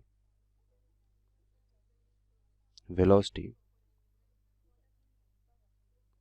ठीक है, क्या हो जाएगा, t जो है 0 हो जाएगा, टाइम हमारा वहाँ पर कोई रोल नहीं होगा टाइम का। तो वी टी इक्वल्स टू आ जाएगा, ये पार्ट क्या हो जाएगा, t यहाँ पर 0 हो जाएगा, तो e की power 0 1 minus 1 cancel out. So यहाँ से आ जाएगा हमारे पास वी टी इक्वल्स टू आ जाएगा M G R divide by हो जाएगा B not square into A square, ठीक है। सो ये हमारे पास फाइनल वैल्यू मिल गई है जो कि हमें कैलकुलेट करनी थी इसमें क्वेश्चन में, ठीक है। सो ये हमारा आंसर होगा इसके लिए, ठीक है, यही हमें कैलकुलेट करना था थर्ड पार्ट में। जो वी टी की वैल्यू होगी वो क्या होगी, तो वो हमें मिल गई है, वो होगी M G R divide by हो जाएगा B not square A square के, ठीक है। सो इस क्वेश्चन बोल रहा है कि हमारे पास देख सकते हैं यहाँ पर 2 रेल ट्रैक हैं, ठीक है, रेल्स हैं, इसमें एक मेटल रॉड यहाँ पर लगा हुआ है जो कि फ्रिक्शन लेसली, मतलब फ्रिक्शन नहीं लग रहा है उस पर कोई भी, और ये इसमें स्लाइड कर सकता है। और इसकी जो सेपरेशन डिस्टेंस है बिटवीन 2 रेल्स वो क्या दे रखा है, एल दे रखा है। और ये यहाँ से कनेक्टेड है रॉड एक पुली के थ्रू, और उस पर एक मास सस्पेंडेड है एम, ठीक है। तो बोल रहे हैं रेजिस्टेंस, ये बोल रहा है conducting massless rod of resistance R, इसका रेजिस्टेंस आर है, ठीक है, रॉड का। तो यहाँ फ्रिक्शन लेसली वो क्या कर रहा है, मूव कर सकता है इसमें, और उसका मास हमें दे रखा है m है, ठीक है, मतलब मास जो यहाँ पर हैंग है वो क्या है, m है। तो यहाँ पर बोल रहा है constant magnetic field B exist perpendicular to the table, जो टेबल है, ये टेबल है, इसके परपेंडिकुलर, लेट्स से इस डायरेक्शन में हमारे पास मैग्नेटिक फील्ड है, परपेंडिकुलर ऐसे है, ठीक है। तो बोल रहा है if the system is release from rest calculate, क्या कैलकुलेट करना है, पहली पार्ट में हमें निकालना है टर्मिनल वेलोसिटी क्या होगी रॉड की, और दूसरी पार्ट में हमें निकालना है acceleration of mass at the instant, मतलब एक्सेलरेशन निकालना है when the velocity of the rod is half the terminal velocity, मतलब उसकी वेलोसिटी जो है रॉड की हाफ हो टर्मिनल वेलोसिटी के, ठीक है। तो यहाँ पर देखें तो हमारे पास आ जाएगा इफ़ लेट्स से यहाँ पर हम कह सकते हैं कि जो v है वेलोसिटी मान लेते हैं, इसकी v है, और टर्मिनल वेलोसिटी है क्या है, vt है। ठीक है, ये टर्मिनल वेलोसिटी है और ये हमारी v है। तो जो इंड्यूस्ड ईएमएफ यहाँ पर होगा, क्योंकि b यहाँ पर है, ठीक है, परपेंडिकुलर है टेबल के, यहाँ पर दे रखा है लेट्स से नीचे से ऊपर की ओर जा रही है, ऊपर से नीचे कुछ भी परपेंडिकुलर है, हम यहाँ माने, क्योंकि डायरेक्शन तो देना नहीं है करंट की किस डायरेक्शन में होगी। तो हम यहाँ पर इंड्यूस्ड ईएमएफ की अगर बात करें, ठीक है, इंड्यूस्ड ईएमएफ ई की बात करें तो वो क्या होगी, ई इक्वल्स टू होगी हमारी बी इंटू वी और इंटू एल के, या इस तरह से बी वी एल लिख लेते हैं। ठीक है, बी वी इंटू एल के। वी क्या है, वेलोसिटी है, ठीक है, जिस वेलोसिटी से मूव कर रहा है आर। एल क्या है, सेपरेशन डिस्टेंस है टू रेल्स के बीच में। तो हमारे पास जो करंट आएगी आई, वो क्या आ जाएगी, ई बाई आर आ जाएगी। ठीक है, तो ये हो जाएगा B V L, B V into L divide by हो जाएगा आर के। तो ये हमारे पास करंट आ गया। Let's say equation first. ठीक है, अब हमें क्या निकालना है, हमें निकालना है टर्मिनल वेलोसिटी निकालना है पहले। ठीक है, तो उसके लिए क्या करेंगे, जो फोर्स लग रहा है, ठीक है, जो फोर्स एक्सपीरियंस करेगा ये रॉड, मैग्नेटिक फील्ड भी जो है, ठीक है, इसके वजह से जो है फोर्स एक्सपीरियंस करेगा ये रॉड आर, जिसकी रेजिस्टेंस आर है, वो क्या होगा, वो होगा F equals to B into I. I क्या है, करंट जो फ्लो हो रहा है इस रॉड में, और इंटू एल। ठीक है, बी आई एल। तो यहाँ पर आई की वैल्यू पुट कर देंगे यहाँ पर, तो यह आ जाएगा बी स्क्वायर एल स्क्वायर, ठीक है, इंटू वी डिवाइड में आ जाएगा हमारे पास आर। ठीक है, और ये किस डायरेक्शन में होगा फोर्स, ये फोर्स इस डायरेक्शन में होगा, अपोजिट, क्योंकि इसका अपोज करेगा कि ये मैग्नेटिक फील्ड क्या करेगी, जब मैग्नेटिक फ्लक्स जो चेंज होती हैं तो वो उसको अपोज करती हैं। ठीक है, अपोज करती हैं, जिसके वजह से करंट जो है इंड्यूस होती है उसको अपोज करती हैं, वो करंट ही उसको अपोज करती है, जिस रीज़न की वजह से वो जो है वहाँ पर ओरिजिनेट होती है। ठीक है, तो यहाँ पर ये फोर्स आ गया हमारे पास, सेकंड इक्वेशन इसको हम बोल सकते हैं। तो यहाँ पर बोले जो इक्वेशन ऑफ मोशन अगर होगा, लेट्स से इसमें टेंशन टी है, ठीक है, टेंशन टी हो रहा है ऊपर के अपर डायरेक्शन में, नीचे एम जी लग रहा है, इसमें एम मास की वजह, एम मास जो है तो नीचे ग्रेविटेशनल पुल लगेगा एम जी, जो इसका वेट होगा। तो यहाँ पर क्या आ जाएगा, जो इक्वेशन ऑफ मोशन होगी वो उसको हम लिख सकते हैं, वो होगी टी माइनस एफ। ठीक है, टी माइनस एफ, यहाँ पर, यहाँ के लिए हमें देखना चाहिए पहले, ठीक है, यहाँ के लिए नहीं, पहले ये वाली, क्योंकि यहाँ पे एक टेंशन लग रहा है टी इस डायरेक्शन में। तो ये जो टेंशन लग रहा है टी माइनस एफ होगा, क्योंकि फोर्स किस डायरेक्शन में लग रहा है, इस डायरेक्शन में, टेंशन इस डायरेक्शन में लग रहा है, अपवर्ड डायरेक्शन में और ये बैकवर्ड डायरेक्शन में। तो T minus F equals to आ जाएगा एम इंटू ए। तो एम इसका है नहीं कुछ, क्योंकि ये मासलेस है। ठीक है, क्या बोला है, नेग्लेजिबल मास है। ठीक है, यहाँ पर क्या बोला गया है कि मासलेस है। ठीक है, तो ये हो जाएगा 0 इंटू ए। ए क्या है, एक्सेलरेशन, मतलब हम बोल सकते हैं यहाँ से ये 0 हो गया, तो बोल सकते हैं टी जो है वो एफ के इक्वल है। इक्वल और अपोजिट फोर्स लग रहा है, टेंशन इसमें डेवलप हो रहा है स्ट्रिंग में, वो फोर्स के इक्वल है। ठीक है, तो हमारे पास ये रिलेशन आ गया। दूसरा जो इक्वेशन ऑफ मोशन है इसके लिए आएगा, मास के लिए आएगा, वो हो जाएगा M G minus T, M G minus T equal होगा एम ए के। ठीक है, सो यहाँ से आ जाएगा ये, यहाँ से एक्सेलरेशन आ जाएगा हमारे पास, वो होगा g minus T divide by हो जाएगा m, या इसको हम लिख सकते हैं g माइनस टी और f इक्वल है एक दूसरे के, तो f की वैल्यू हम पुट कर देंगे यहाँ पर t की जगह पर, तो ये हो जाएगा b square L square v divide by हो जाएगा r इंटू एम के, या m इंटू आर के हो जाएगा इक्वल। ठीक है, सो ये इक्वेशन हो गई हमारे पास थर्ड, ये थर्ड इक्वेशन हो गई। अब हम यहाँ पर लिख सकते हैं जो ये फोर्स है, सॉरी जो एक्सेलरेशन है, ठीक है, ये 0 हो कह रहा है। जो रॉड होता है उसकी जो टर्मिनल वेलोसिटी होगी उस टाइम पर क्या होगा, एक्सेलरेशन 0 होगा। व्हेन, तो इस तरह लिखें हम, अगर व्हेन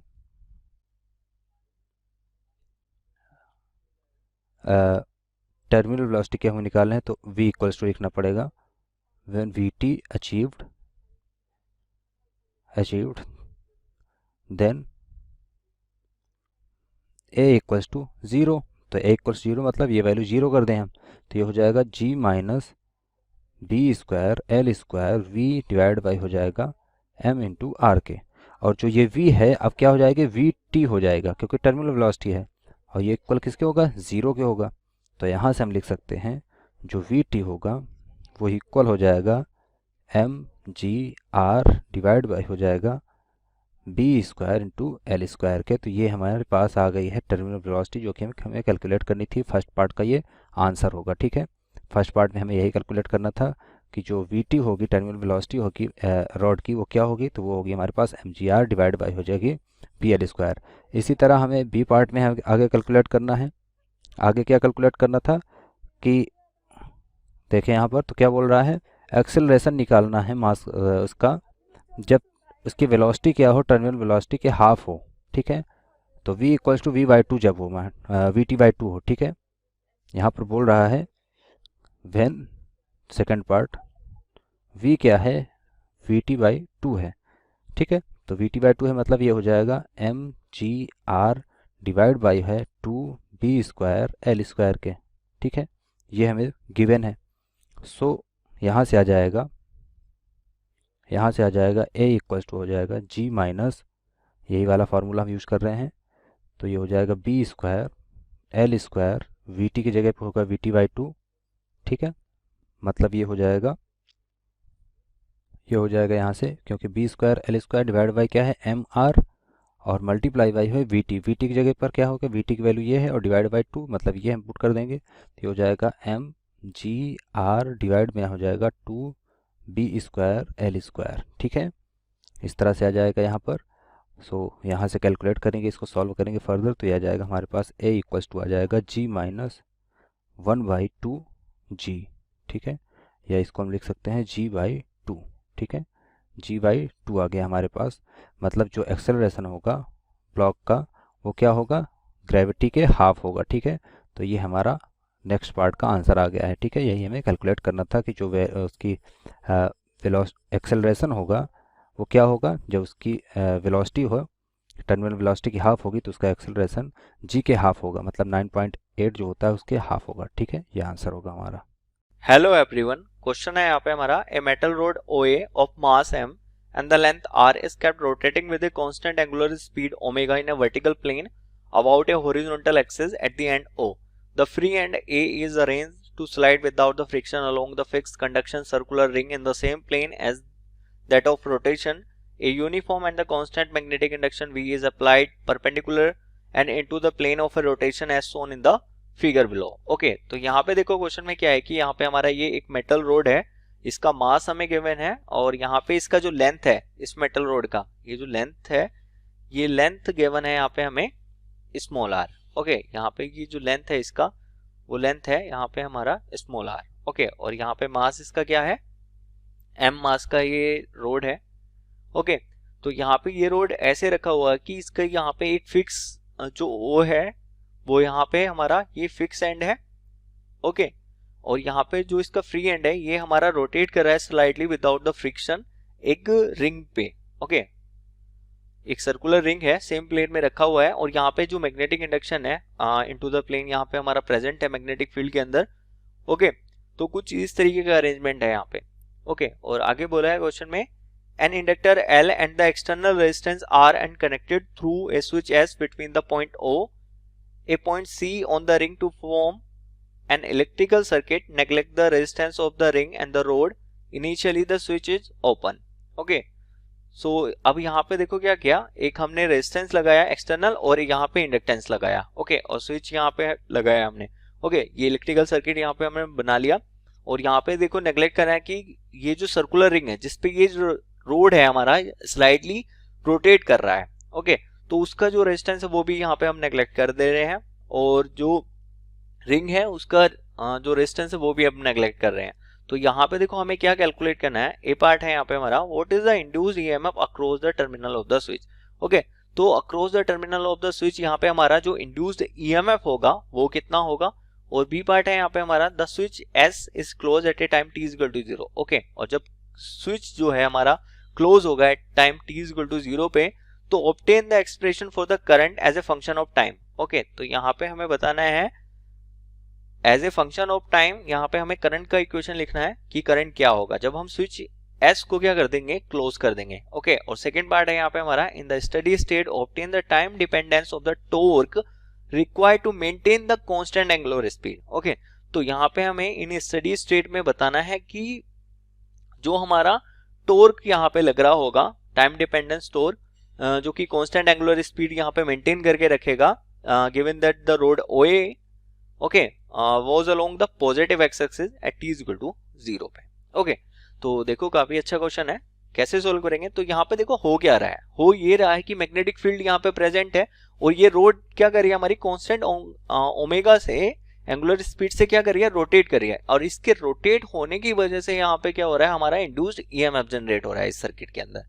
ओके तो यहाँ पे देखो हम करेंगे कैसे, तो रोड R इसका लेंथ गिवन है, तो सबसे पहले यहाँ पे देखो क्या होगा, सबसे पहले सर्किट के अंदर हम ईएमएफ देखेंगे कि ईएमएफ कितना है। ओके तो इसके लिए देखो हम क्या करेंगे, इसके लिए हम यहाँ पे एक रोड हमारा R का है ये। ओके तो यहाँ पे स्मॉल एलिमेंट में कंसीडर कर लूंगा यहाँ पे। ओके यहाँ पे क्या करेंगे, एक स्मॉल एलिमेंट dx लेंथ का वो हमने कंसीडर कर लिया। ओके और यहाँ पे इसका जो डिस्टेंस हो गया ये यहाँ से यहाँ तक का O से वो डिस्टेंस हो गया यहाँ पे हमारा x।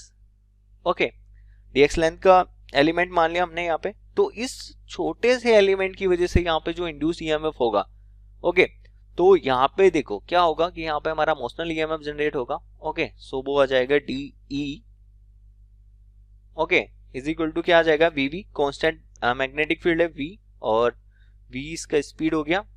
ओके और इनटू dx लेंथ है। ओके ये आ गया।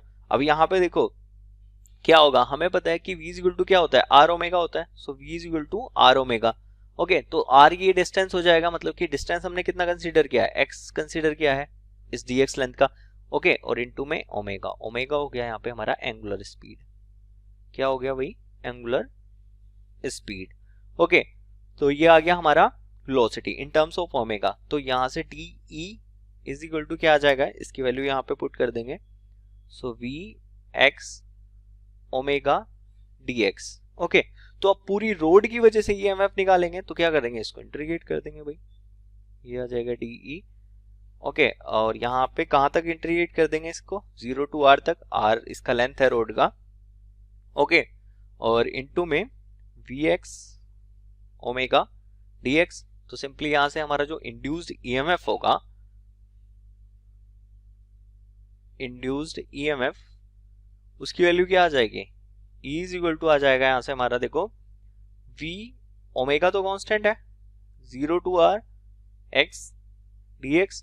ओके तो यहाँ से क्या आ जाएगा, x dx का करेंगे तो ये आ जाएगा V ओमेगा और ये आ जाएगा x स्क्वायर बाई 2 और लिमिट कहाँ से कहाँ तक वेरी करेगा, 0 to R। So induced EMF आ जाएगा यहाँ से हमारा 2 आउटसाइड आ जाएगा। तो सिंपली क्या बचेगा यहाँ पे हमारा, ये बचेगा V ओमेगा, x की जगह क्या रख देंगे R स्क्वायर और 0 रखेंगे तो 0 हो जाएगा, सिंपली आ जाएगा। सो यहाँ से हमारा ये आ गया इंड्यूस्ड ईएमएफ। ओके ये इंड्यूस्ड ईएमएफ कहाँ होगा, देखो what is the induced EMF across the terminal of the switch. Okay तो इस टर्मिनल के अलोंग जो हमारा इंड्यूस्ड ईएमएफ होगा उसकी वैल्यू आ जाती है हमारी V omega R square by 2। Okay अब बात करते हैं the switch S is close at time t is equal to 0। Okay अब स्विच को हमने क्या कर दिया भाई, क्लोज कर दिया at time t is equal to 0 पे। ओके तो स्विच क्लोज करने पे इंड्यूस्ड ईएमएफ पता है हमें कि ये इंड्यूस्ड ईएमएफ है, तो सर्किट के अंदर क्या होगा, अब हमारा करंट फ्लो होने लगेगा। ओके तो यहाँ पे देखो करंट क्या होगा, क्योंकि करंट यहाँ पे देखो सर्किट के अंदर यहाँ पे हमारा रेजिस्टेंस भी लगा है और इंडक्टेंस भी लगा है। ओके तो ये क्या है, हमारा LR सर्किट है। ओके क्या है भाई, LR सर्किट है। ओके तो सर्किट के अंदर जो करंट की वैल्यू होगी यहाँ पे हमारी, वो क्या हो जाएगी, I is equal to I naught 1 minus e की पावर माइनस का t बाई टाउ। ओके और टाउ होता है यहाँ पे हमारा क्या, रिलैक्सेशन टाइम। ओके और in a simple way time constant भी इसको बोलते हैं। ओके तो यहाँ से time constant tau is equal to LR circuit में क्या आ जाता है, वो होता है L बाई R के इक्वल। तो यहाँ से हमारी करंट की वैल्यू क्या आ जाएगी, I इज इक्वल टू वो आ जाएगा I नोट 1 माइनस e की power minus of t by tau. तो सिंपली लिख लेंगे इसको RT बाई L। ओके तो ये आ गई हमारी किसकी, करंट की वैल्यू। ओके अब यहाँ से देखो हमें इंड्यूस्ड ईएमएफ पता है। ओके तो करंट कितना फ्लो होगा, रेजिस्टेंस पता है यहाँ पे, तो I नोट जो कि मैक्सिमम करंट की वैल्यू होगी सर्किट के अंदर, I naught is equal to क्या हो जाएगा E by R ohm's law से। ओके, ई की वैल्यू है यहाँ पे हमारी V omega R square by 2। Okay, और अपॉन में आर करेंगे तो यह आ जाएगा सिंपली यहाँ पे 2r। तो यहाँ से हमारा जो करंट की वैल्यू है वो आ जाएगी I is equal to I naught की वैल्यू यहाँ से कितनी आ गई V omega R square upon में 2r और 1 माइनस ऑफ ई की power minus R T by L. Okay, तो ये आ गई यहाँ पे हमारी वही करंट की value in the circuit. Okay, एक बारी फिर से चेक करते हैं। देखो आई इज इक्वल टू क्या आ गया, आई नोट की वैल्यू क्या थी यहाँ पे हमारी V omega R square by 2r के इक्वल और 1 माइनस ई की power minus of R T by L. Okay, तो ये आ गई वही हमारी करंट की वैल्यू। ओके, अब देखो बी पार्ट के सेकंड पार्ट पे चलते हैं, in the steady state. Okay, in the steady state का मतलब हो गया T is equal to infinite. Okay, तो obtain the time dependent torque हमें बताना है, जो कि यहाँ पे हमें रिक्वायर होगा कांस्टेंट एंगुलर स्पीड के लिए। ओके, कितना टॉर्क लगेगा। ओके, तो अब यहाँ पे देखो भाई क्या होगा, यहाँ पे सर्किट के अंदर ये होगा कि यहाँ पे हमें करंट की वैल्यू तो पता चल गई। ओके, मैक्सिमम करंट की वैल्यू कितनी है यहाँ पे, हमारा मैक्सिमम करंट कितना है, मैक्सिमम करंट है यहाँ पे I naught is equal to V omega R square upon में 2r। ओके, ये हो गया मैक्सिमम करंट हमारा, इतना फ्लो होगा सर्किट के अंदर। ओके, जब स्टडी स्टेट होगी तो ये मैक्सिमम करंट फ्लो हो रहा होगा। ओके, अब यहाँ पे हो क्या रहा हुआ है, हमें टॉर्क बताना है। ओके, तो यहाँ पे देखो क्या होगा, ये रोड को कॉन्स्टेंटली मूव करने के लिए क्या होगा, एक तो टॉर्क लग रहा होगा यहाँ पे इस मैग्नेटिक फील्ड की वजह से।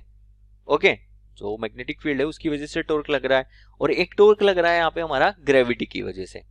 ओके, क्योंकि यहाँ पे अगेंस्ट द ग्रेविटी काम हो रहा है। ओके, तो उसकी वजह से यहाँ पे टॉर्क लग रहा है। ओके, क्योंकि रोड का मास यहाँ पे गिवन है, तो इसका मास mg जो होगा वो डाउनवर्ड एक्ट करेगा, और इस पॉइंट O के अबाउट अगर हम टॉर्क निकालेंगे तो वो कैसे निकालेंगे, देखो ये mg डाउनवर्ड एक्ट कर रहा होगा यहाँ पे। ओके, ओके, और ये डिस्टेंस टोटल कितना है r। ओके, तो ये कितनी रह जाएगी r/2। ओके, और ये डिस्टेंस भी मेरी कितनी रह जाएगी r/2। ओके, अब यहाँ पे देखो थीटा से ये रोटेट कर रहा है, तो इसका जो वर्टिकल कंपोनेंट होगा वो तो कैंसिल आउट हो जाएंगे, और जो हॉरिजॉन्टल कंपोनेंट है वो रिस्पॉन्सिबल होंगे इसे कांस्टेंट मूव कराने के लिए। ओके, तो r/2 cos थीटा।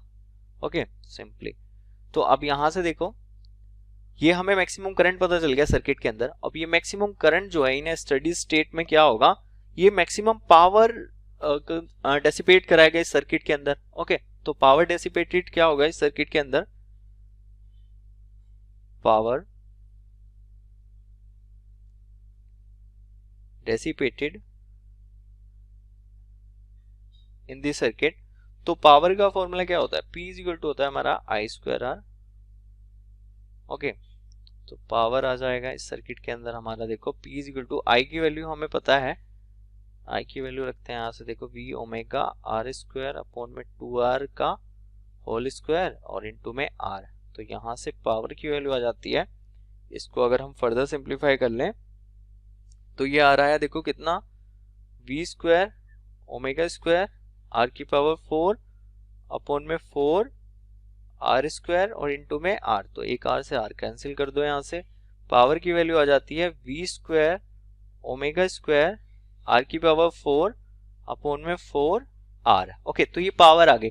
अब इस पावर की वजह से यहाँ पे देखो, क्योंकि यहाँ पे हमारे टॉर्क हमें बताना है पॉइंट O के अबाउट, तो पावर की वजह से एक टॉर्क क्या लगेगा, इन रोटेशन मोशन में क्या होता है, P इज इक्वल टू होता है टॉ ओमेगा के इक्वल।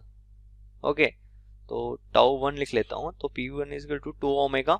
ओके, ओमेगा हो गया एंगुलर स्पीड, तो यहाँ से टाउ 1 इज इक्वल टू क्या आ जाएगा, P अपॉन में ओमेगा, पावर हमें पता है कितना है V square omega square R की पावर 4 और अपॉन में क्या आ जाएगा 4R और इनटू में ओमेगा आ जाएगा, तो ओमेगा से ये कैंसिल आउट हो जाएगा एक।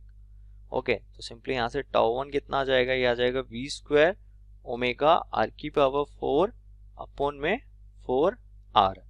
ओके, V स्क्वायर R की power 4 omega by 4R। Okay, तो ये आ गया हमारा टाउ 1। ओके, और टाउ 2 क्या आ जाएगा, टाउ 2 आ जाएगा यहाँ पे हमारा, देखो ये रोटेट कर रहा है तो R cross F। Okay, R cross F। Okay, और F कितना फोर्स होगा, इस रोड का मास कितना हो गया mg, ओके, तो m इंटू जी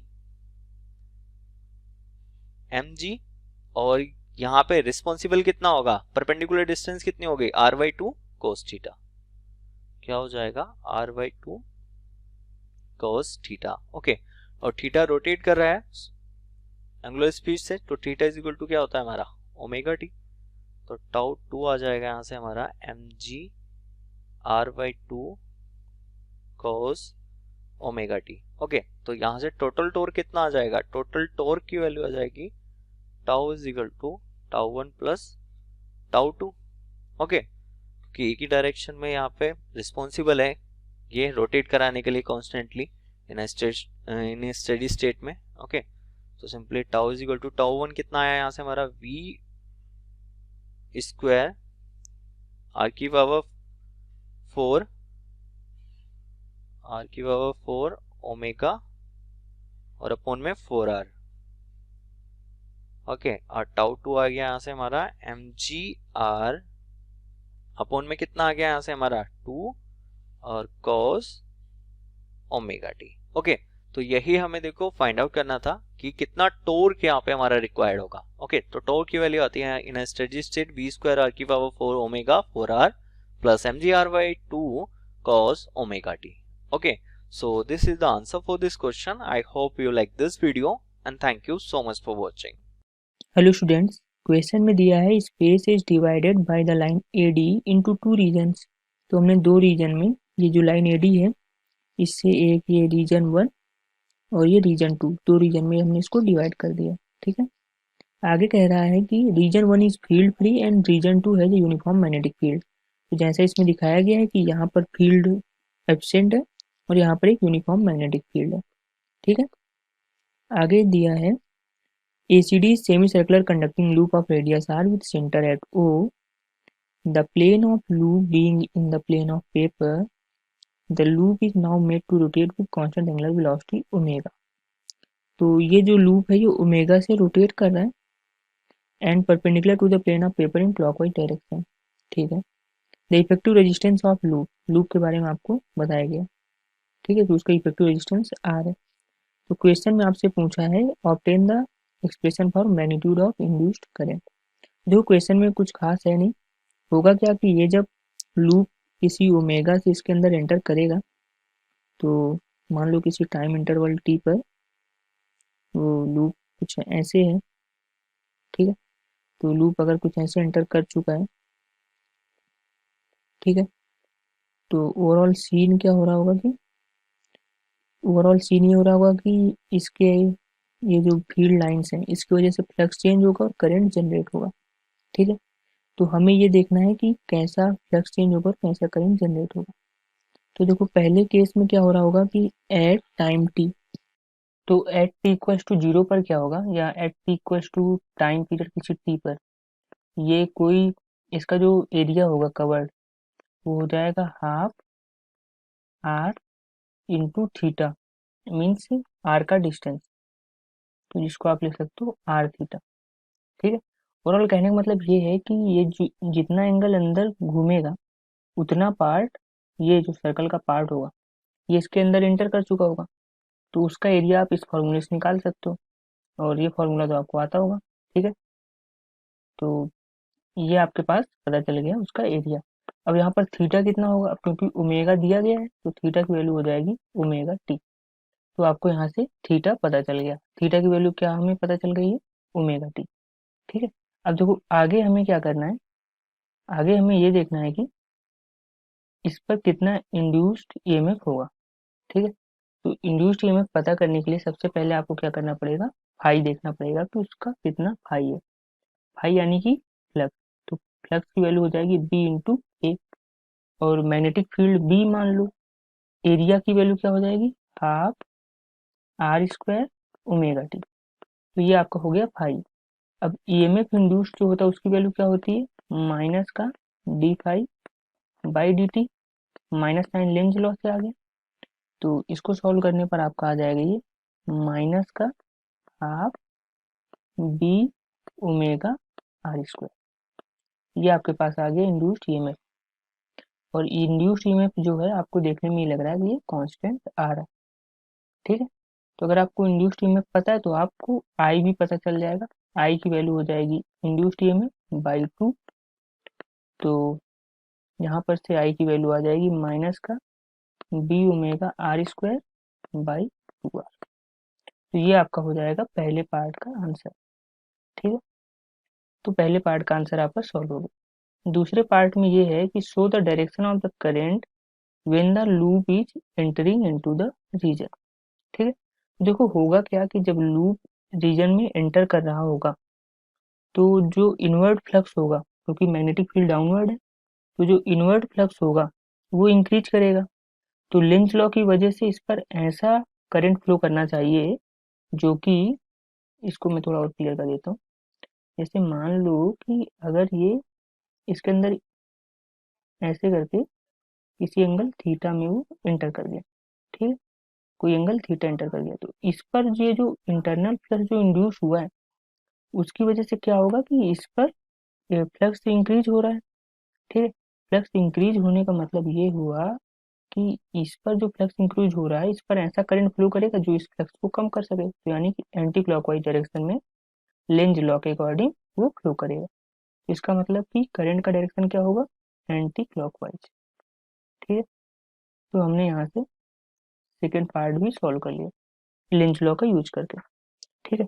अगला हमसे ये बोला उसने कि plot a graph between induced EMF and time of rotation for 2 periods of rotation. तो देखो होगा क्या कि टाइम ऑफ रोटेशन का मतलब कि एक रोटेशन में क्या होगा कि वो टोटल ऐसे रोटेट हो जाएगा, और जब दूसरा रोटेशन होगा तो ये फिर उल्टा हो जाएगा।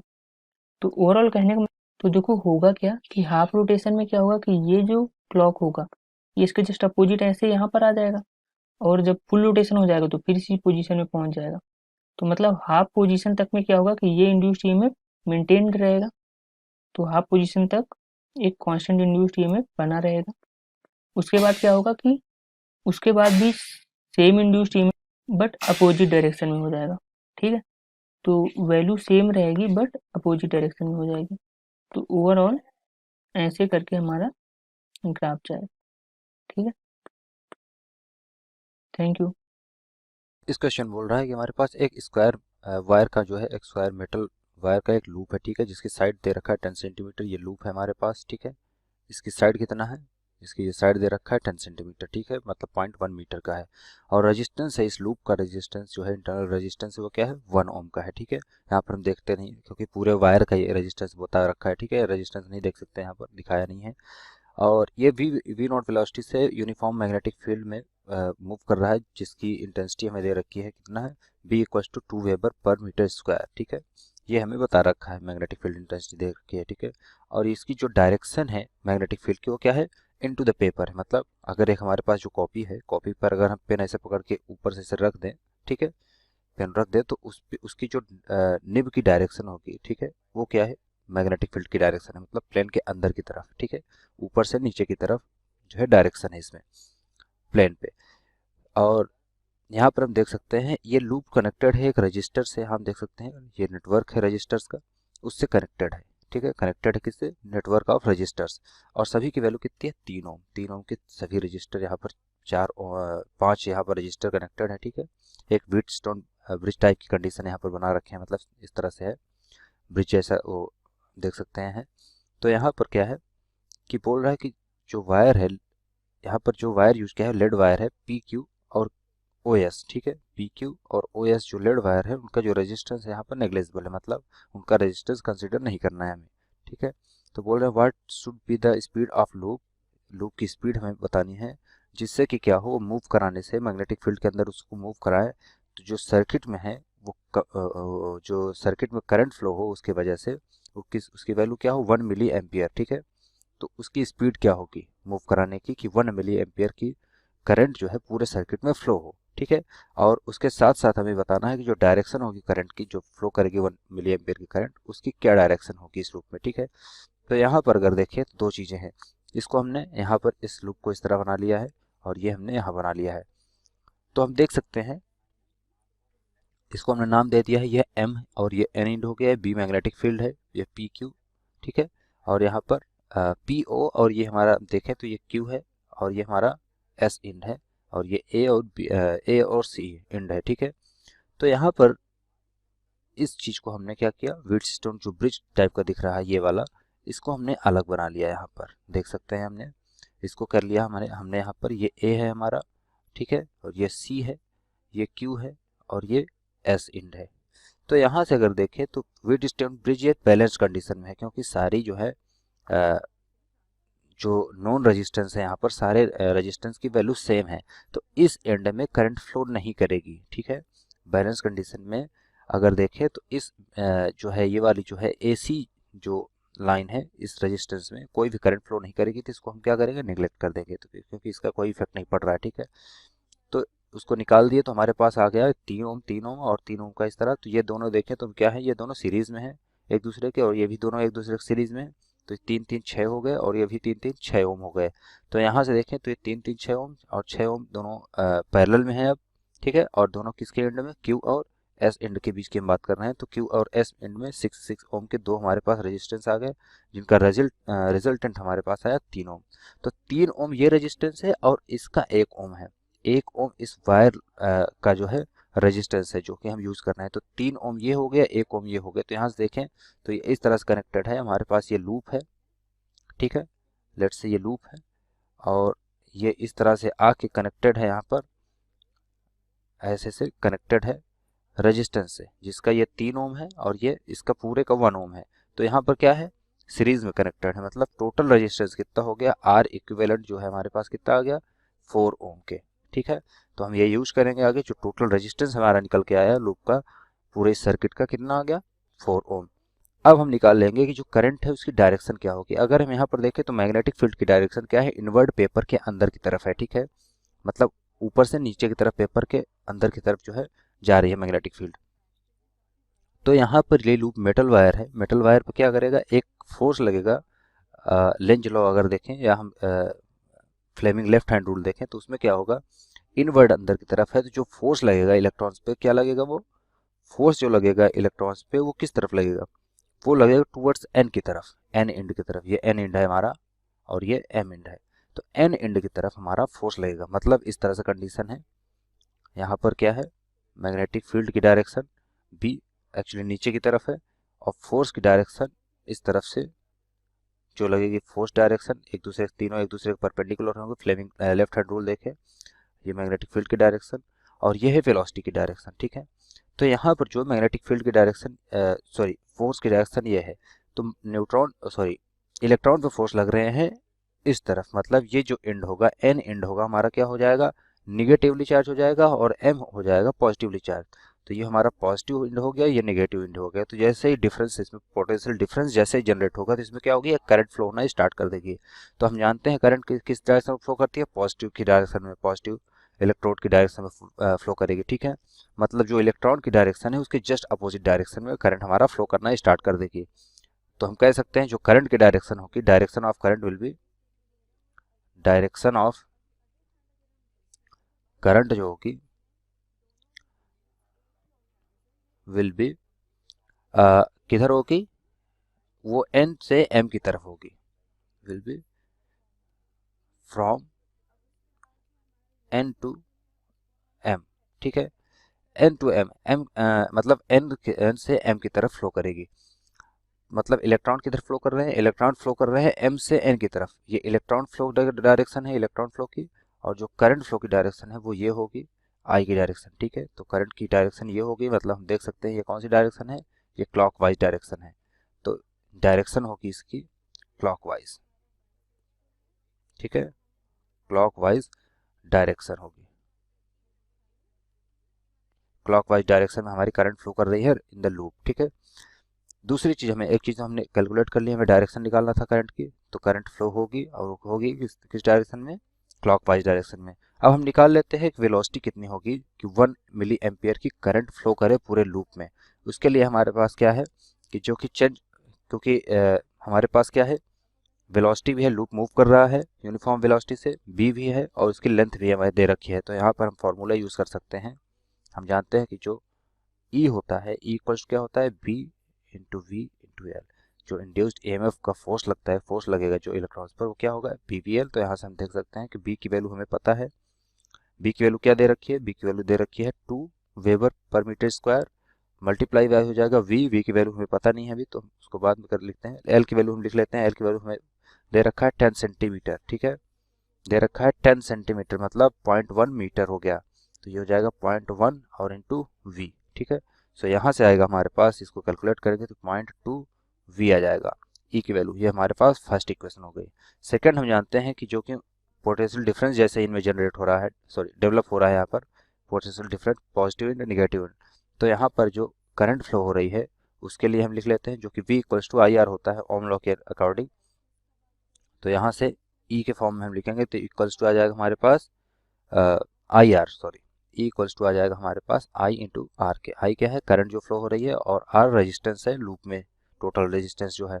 तो I हमारे पास कितना है, कितना फ्लो होनी चाहिए, I बोल रहा है कितना फ्लो होगी, I बोल रहा है 1 मिली एम्पियर फ्लो होनी चाहिए, ठीक है। इसकी वैल्यू दे रखी है, तो 1 मिली एम्पियर मतलब 10⁻³ एम्पियर के, मल्टीप्लाई बाई हो जाएगा R की वैल्यू हमें दे रखी है कितना है, 4 ओम। तो ये हमारे पास आ गया 4 इंटू 10⁻³ ये हमारे पास सेकेंड वैल्यू आ गई, सेकेंड इक्वेशन आ गई। तो अब दोनों इक्वेशन को हम क्या है इक्वेट कर देंगे, क्योंकि E इक्वल ये भी है, इक्वल ये भी है, तो हमारे पास आ जाएगा फ्रॉम 1 and 2, ठीक है। फ्रॉम 1 and 2 अगर हम इसको लिखे तो ये हम लिख सकते हैं कि जो 0.2 V है वो इक्वल है हमारा 4 इंटू 10⁻³ के, या यहाँ से हम लिख सकते हैं V इक्वल्स टू होगा, जो वेलोसिटी होगी लूप की वो क्या हो जाएगी, वो हो जाएगी 4 इंटू 10⁻³ डिवाइड बाई हो जाएगा 0.2, और यहाँ से आएगा हमारे पास, इसको सॉल्व करेंगे तो ये हो जाएगा 0.02 मीटर पर सेकेंड। तो हमें यही कैलकुलेट करना था इस क्वेश्चन में कि जो वेलोसिटी होगी लूप की वो क्या होगी, तो हमने निकाल लिया है 0.02 मिली मीटर पर सेकेंड की स्पीड से अगर उसको हम मूव कराते हैं इस मैग्नेटिक फील्ड में, तो उसमें जो करंट फ्लो होगी वो कितना होगी, 1 मिली एम्पियर होगी, और उसकी डायरेक्शन जो होगी करंट की वो क्या होगी, क्लॉकवाइज डायरेक्शन होगी, जैसा कि हम यहाँ पर देख सकते हैं फिगर में, ठीक है। So students, we have a question that two rails of a railway track insulated from each other and the ground, okay, are connected to a millivolt meter. Okay, so what is the reading of millivolt meter when the train which travels at a speed of 20 meter per second along the track? Okay, given that the vertical component of Earth's magnetic field is 0.2 into 10 to the raised to power minus 4 Weber per meter square. Okay, and the rails are separated by 1 meter. So students, we have to find the EMF which will be generated when a train will travel on the track with 20 meter per second. Okay, and it has the separation between the two iron rails are 1 meter. So students, let us write the parameters which are given to us. Okay, we are given with the velocity of the train which is 20 meter per second. Okay, then we are given with Earth's magnetic field which is equal to 0.2 into 10 raised to the power of minus 4 Weber per meter square. Okay, we are also given with the distance between them which we can take as L, which is equal to 1 meter. Students, we know the formula for motional EMF. Okay, as train is in motion and it is inducing a EMF in the tracks, let us calculate it, which is equal to L V B. Okay, so let us place the values, which is L is 1 meter, V is 20 meter per second, and velocity and this magnetic field is 0.2 into 10 raised to the power of minus 4. Okay, this results in 4 into 10 raised to the power of minus 4, which is equal to